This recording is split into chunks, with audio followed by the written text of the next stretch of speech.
we're diving deep in today's episode and we're going to talk about shadow work, really understanding how unacknowledged parts of yourself is shaping your relationship dynamics. Shadow work is absolutely essential for achieving true healing and intimacy within your relationships. And these hidden parts of yourself and of your past, especially those that are rejected or ignored, consciously or unconsciously, are playing out as this unseen role in what you're attracting in your relationships, the kind of people you're attracting in your relationships, and the kind of experiences and even conflict that you might be attracting. So in this episode, we're going to dive into what shadow work is. We're going to get curious about how this might be coming up for you. And we're going to be incredibly compassionate about holding these parts of yourself through creating this real lasting change. So let's dive in. Welcome to Essence, the podcast that helps you liberate yourself by understanding the heart of your relationship patterns. For the empathetic woman ready to transform that relationship overwhelm into liberation, I'm Olivia Heine, your host and coach in NLP, cycle syncing, and relationship dynamics. I'm here to guide you through emotional regulation, shadow work, and self-discovery that leads to true healing. If you're someone who feels deeply, who often puts your needs last, or is navigating challenging times in your relationship, you are in the right place. Together, we'll explore what it means to show up authentically, articulate your needs, and embrace the kind of conflict that can actually cultivate deeper connection, so that you can create more fulfilling relationships by being fully seen. This is all about uncovering the essence of who you are and how and why you show up in your relationships the way that you do. So let's dive in.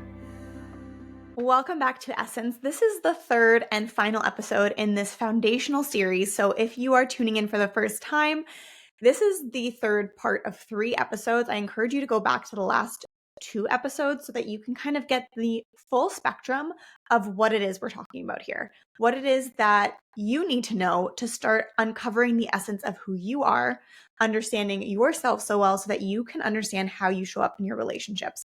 And these first 3 episodes are kind of just giving you this foundational overview of what goes into this work. What are some things that you can start thinking about, start learning about, start reflecting more deeply about within yourself, and giving you a lot of definitions as well for what you need to know as we move through and move deeper into the upcoming episodes, really getting more into the nitty-gritty of experiences and situations that you might be experiencing as well.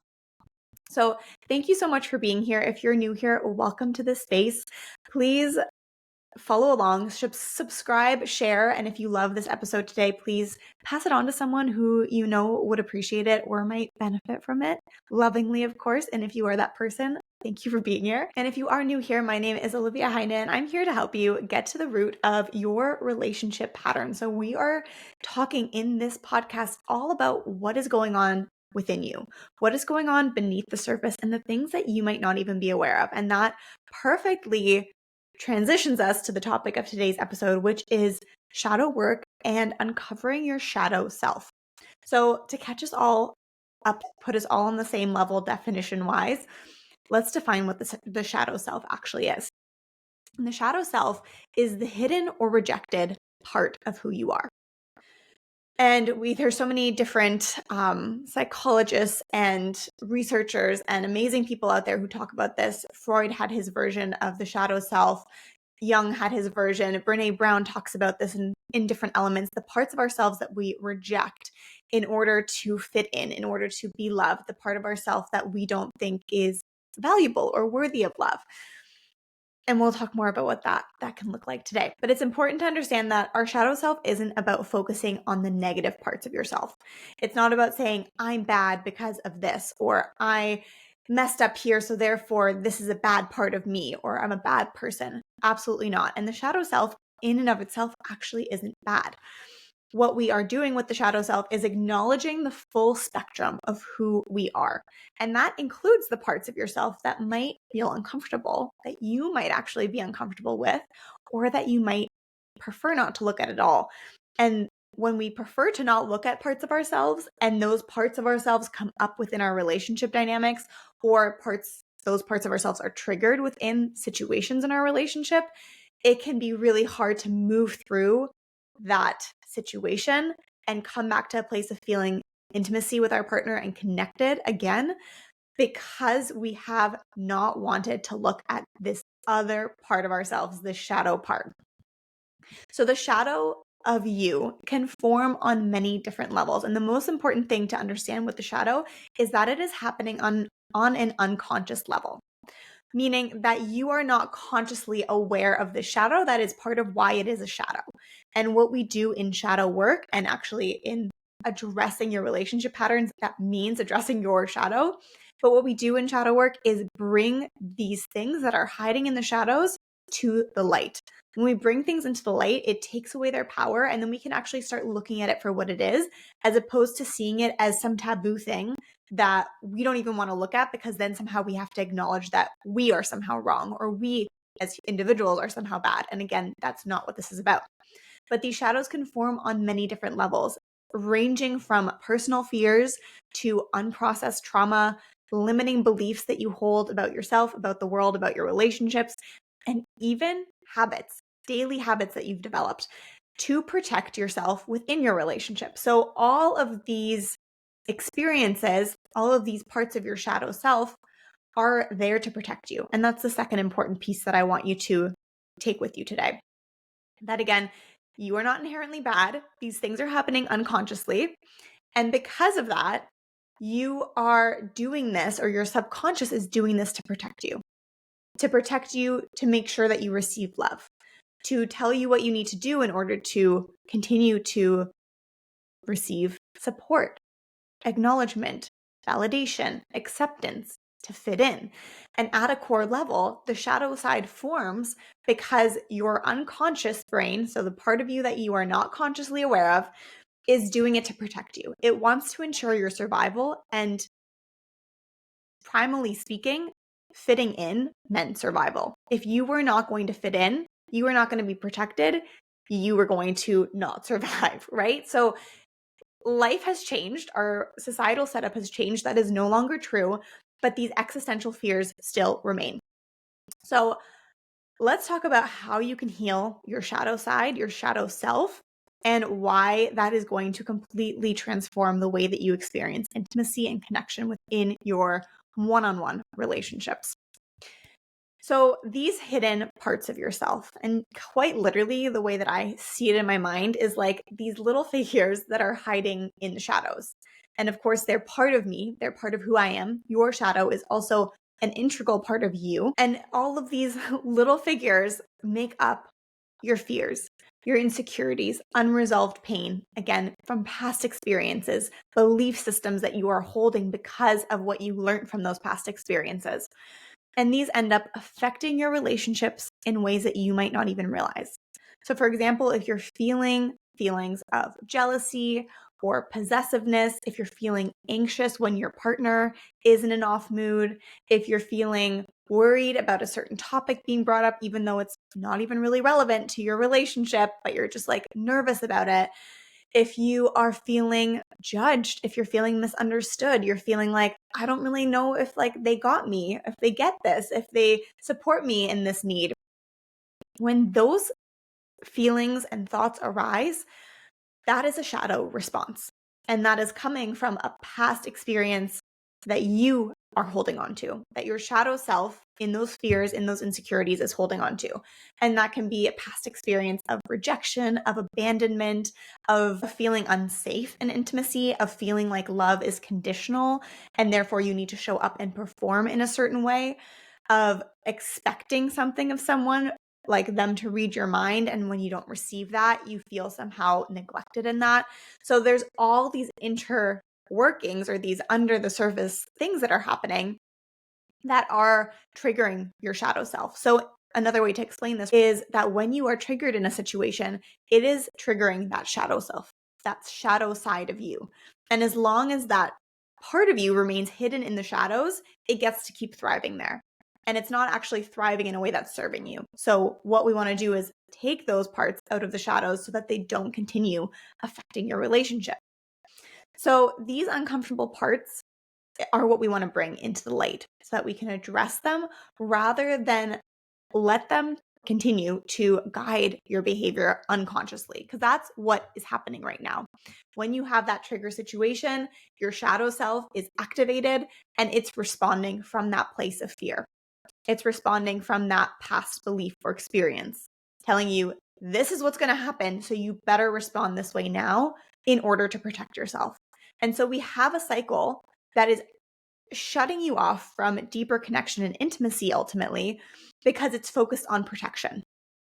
And we can't connect with the person sitting across from us when we are in this protection cycle that is placing walls around us. We are so scared of what might happen if we completely open up and let those walls down that it's easier to stay in this cycle. It's easier to stay in this fear-based shadow cycle as opposed to opening up fully. And it's always easier said than done. And you might think, well, I do open up with my partner. I do let my walls down. And that can be completely true. And it can also be true that these subconscious shadow parts of yourself that you, again, might not even be consciously aware of, which is completely normal, are still running part of the show. They're still running parts of that programming. And so you might feel like I'm sharing everything with my partner. I'm opening up fully.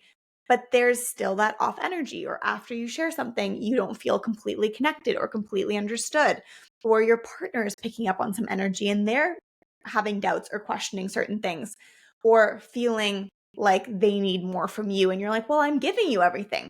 This is where that deeper work is so, so important. And it ends up shifting everything because it's on that energetic level. It's not about what we're saying mentally to each other or consciously to each other. And I talked about that in the first episode, I believe, of this 3-part series. So if you're like, what are you talking about? There's different types of communication.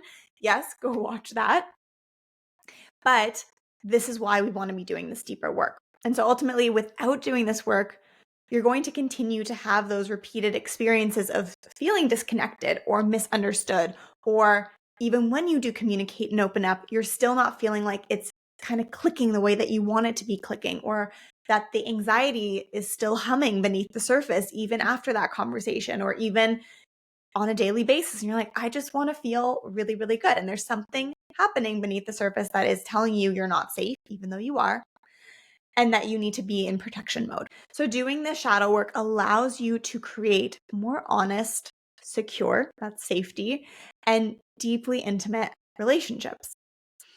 When you focus on your shadows, you are able to be truly seen and accepted by the people you are in relationship with, as opposed to only showing parts of yourself that feel acceptable. So this is what the shadow side ends up doing, is it learns through experiences, through conditioning, through beliefs that are passed down, what is and isn't acceptable. And then everything that has been labeled as not acceptable gets pushed into the shadow box, basically. It's like a box in the shadow. And it's like, you're going to stay there and you're going to sit down and shut up and be quiet because you are not accepted here. And so we end up showing up with this light side of ourselves, which is an altered version of who you truly are. And so even though you feel like you are showing up as authentically as possible, maybe consciously you really feel that. Maybe you feel like, oh, I know I'm not showing up fully authentically. But even if you feel that, there's still this other part of you that subconsciously you know that's not 1000% true. Subconsciously, you're still rejecting these other parts of yourself. And the idea behind doing the shadow work is looking at the shadow side so that you can reintegrate all of these parts of yourself. Because again, these parts of you are not inherently bad or wrong. These actually can be really beautiful parts of yourself. These can be parts that allow you to shine in your light and attract the kind of relationships, or even like further than that, opportunities that you want. So for example, you might have gotten the message that being super loud and playful as a child was not well received.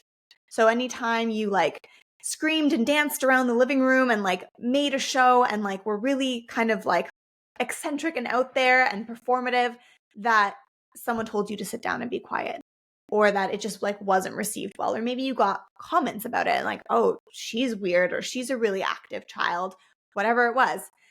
And so you then learned to put that part of yourself in the shadows. That what gave you love, acceptance, recognition, validation was being a good girl, being kind, being nice, not getting angry. You can be emotional, but you can't be too emotional. So you started to follow these rules and regulations of what would give you acceptance, give you love, give you validation. And you're not doing this consciously. Again, I want to just emphasize that like a million times. And no one necessarily had to consciously sit you down and tell you this is how you need to be. These are learned behaviors. These are happening on the subconscious level, and they're linked to what you think you need to do to survive. And so as you continue your life, as you grow up, as you become an adult, as you go through experiences in life, as you move through relationships, every situation that you have is an opportunity to lock in these rules and regulations even more. And if you're conscious of them, which is what you are doing here listening to this podcast right now, that's when you can start changing the guidelines of those rules and regulations, and you get to shift them. And they can be whatever you want them to be. That's what this work does for you. But until you get to that point, as long as you're not consciously aware that that's what's happening, you are going to take what you've learned and call it truth. You're going to take what's happening in your life then and call it fate. It's all happening within your subconscious. It's all happening and regulated through the shadow part of yourself because you've shoved it aside. And that shadow part then comes out when you feel triggered in those situations. And it reaches back to like, you get loud, for example, from that example before. You feel like now's my opportunity to just let it out because I'm like freaking triggered in this moment. And so the shadow part of yourself is equally not regulated. So we have a few different levels at play here. The one side is like you not being able to show up fully and wholly as your authentic self because these parts of you have been rejected and pushed aside. You're showing up as a version of yourself, a version that's acceptable, and you're playing out a role. And again, we're doing this unconsciously. And then the second side of that is the shadow side feeling triggered in situations where that part of you then comes out. But it's not coming out in a healthy and regulated way. You can be loud. You can be angry. You get to feel your emotions, but we want to do that in a way that is regulated, that allows you to be emotionally grounded within yourself. Go listen to the second episode in the series where I talk more about emotional regulation. And we want to make sure that it's coming from a place of being healed, not of being triggered. Does that difference make sense? This ultimately starts to create that deeper intimacy in your relationship because you actually, on that subconscious level as well, feel fully accepted by your partner, by the person you're in a relationship with. Not just a version of you, not just if I play out this role, not if I'm perfect in this way, all of you, your full entire self. And that means shadows, fears, insecurities, and all. Okay? This also shifts the concept of intimacy then from being emotional closeness or physical closeness as well to emotional vulnerability. So it's not just about sharing how you feel or feeling emotionally close. And personally, I resonate with that because physical touch is a huge love language for me. And so that's a way for me to create perceived intimacy, but it's not the whole story. And so emotional vulnerability is actually saying like, I'm not just sharing how I feel and saying I love you and telling you all these nice things. I'm being like full, raw, vulnerable, which is scary because there's parts of me here that I've been told aren't acceptable or that aren't always pretty. And that is the kind of connection and intimacy we want to be cultivating here. Showing the parts of yourself that you maybe feel are too much or too needy, or where you might feel too insecure, whatever it is. Part of then doing this work is actually shifting yourself out of that so that you don't actually feel like that part of yourself is too much or too needy or too insecure. And that's the power of this work. So what's really interesting here is that there's actually an undercurrent energetically happening. And it is affecting what you attract in your relationships. It's affecting how you are in your relationship, so how your partner even responds to you and the kind of conflicts that you have. And I mentioned that before. And Carl Jung had a quote, and he said, "Until you make the unconscious conscious, it will rule your life and you will call it fate." And that's essentially what this work is about. You're looking at the shadow part of yourself that's part of your unconscious. And this, until you look at it, is going to continue to run the show. And that means that you can be doing all the manifestation work about, attracting a partner or fixing or healing or navigating something in your relationship dynamics. And again, that can be any personal relationship dynamic. But there's still this undercurrent of these fears and these insecurities and these shadows that are, lingering in your unconscious. And they are continuously influencing what you are creating in your life. So this can vary in your relationships, and maybe it's super, super clear for you where you're like, I always attract the same kind of person. Like same vibe, same guy, different human being, right? That's a really clear example of a pattern that is being executed by your unconscious. And that's when we get belief systems where people are like, there's no good guys out there. And like every day they go on is the same. And like no one wants to put in an effort and whatever it is. Or even saying that with your long-term committed partner, you're creating a certain dynamic based on what your shadow parts are telling you. But we can also have it on maybe a more subtle level where you have anxieties around opening up fully, or you're worried that your partner is going to leave you, or you'd rather avoid situations. You're trying to avoid the tough conversation. It's creating anxiety for you. Like these are all energetic experiences that are being picked up on by your partner. You're feeling them. You're moving through your day with those feelings. And they are coming from your shadow self. They're coming from that unconscious part of you, letting you know, oh, like we should be worried if they're in a bad mood because maybe that's something about you. And maybe that means that you need to fix something. Maybe you weren't perfect enough. Maybe they're going to leave, right? Like we're jumping around here. But essentially, all of these thoughts that you're thinking that are making your reality, that are creating your belief system around what you believe to be true and how you need to address something and what is and isn't acceptable is coming from this part of yourself.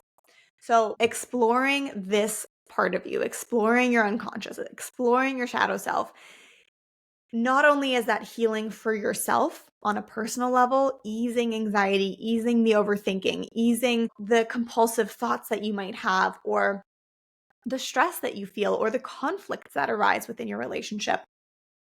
But it's also healing within the relationship because your energy shifts, where your partner also now no longer feels this undercurrent of stress or anxiety or worry or fear or whatever it is that's coming up for you.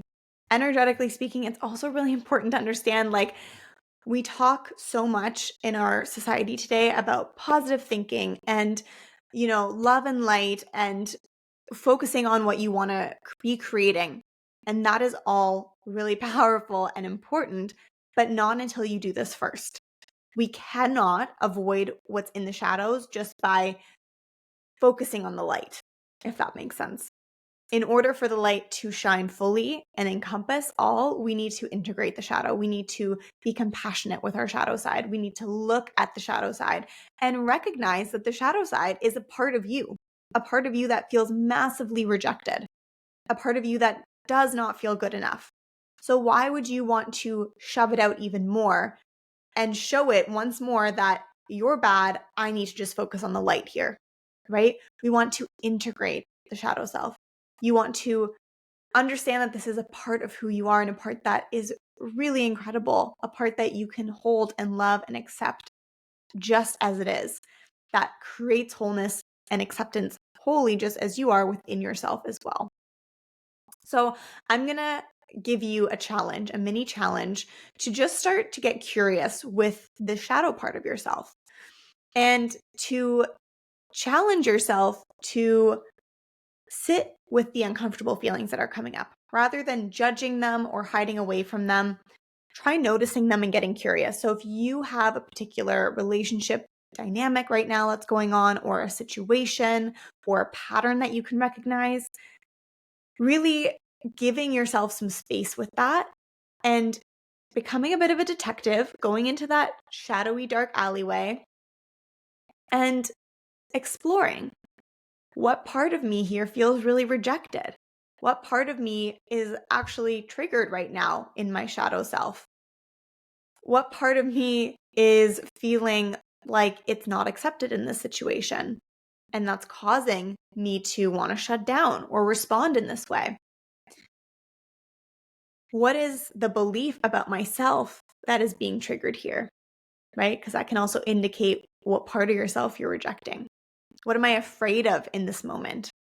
Again, if you're seeing the situation for what it is, asking yourself that question can also take you back and help you indicate, okay, well, if I'm afraid of this thing happening, so I'm afraid of my partner leaving me, what part of myself do I need to reject and push away in order for that not to happen? So it starts to help you start digging, essentially. I also really want to encourage you to approach this with compassion. This is not a quick fix journey. And I'll tell you right now, none of my work is.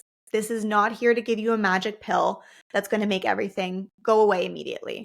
And that just doesn't exist, okay? This is the true long-lasting transformation. This is where you break cycles in your relationship patterns, in your lineage as well, in terms of relationship patterns. This is where you actually heal things at the root, at their core. And the way that I teach this work and do this in my courses, such as Inside Liberation or with my clients one-on-one, it actually can shift really, really quickly. So it's not that this needs to take years and years and years and years. Absolutely not. But it's also not okay, I'm just going to quickly take this pill and everything's going to be better. It's going to require you to roll up your sleeves and get your hands dirty and look at the things that are most uncomfortable. But that is also where the biggest healing and shift happens, okay? So with that being said, have compassion for yourself. Hold yourself through this as much as possible. That's where the previous episode on emotional regulation is going to be really helpful so that you can nurture yourself through this process and see it as a step that's going to take you towards greater freedom, greater self-acceptance, and greater connection within your relationships. So I'm going to leave you with that. I've left 2 journal prompt questions in the show notes below in the description so that you can actually sit down, because we talked about a lot of things today, but you can sit down with those 2 questions and start to explore a little bit deeper. Thank you so much for being here. If you enjoyed this episode, please subscribe, share, leave a rating and review, pass this episode on to someone who would benefit from it, who would appreciate it. And I'll see you back here next week. Thank you for joining me on Essence. I hope today's episode gave you new insights and encouragement on your path to showing up authentically and embracing honest communication and connection. Remember, each step you take, whether it's setting a boundary, speaking up for your needs, or recognizing a pattern, brings you closer to a liberated, empowered self. If this episode resonated with you, please share it or leave a review to help us reach more listeners. Until next time, stay true to your essence, trust in your path, and keep showing up as the cycle breaker you are.